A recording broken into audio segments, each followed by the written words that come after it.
Guys, welcome to SFRI creatives.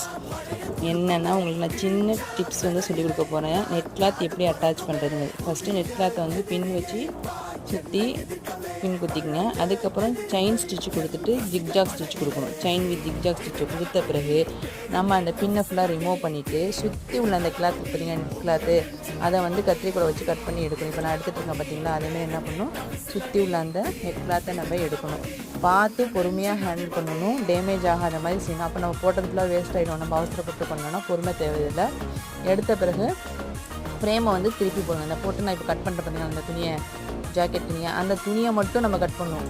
பொறுமையாக handle பண்ணி cut பண்ணுங்கள். நெட் கிளாத்துக்கு வந்து டேமேஜ் ஆகிடக்கூடாது. கத்திரிக்கோல் பட்டு டேமேஜ் ஆகிடுச்சுன்னா வேஸ்ட்டாக போயிடும். அதுக்கப்புறம் நம்மளுக்கு பிடித்த டிசைன்ஸ் வந்து நம்ம என்ன பண்ணலாம், அதில் கொடுத்துக்கலாம்.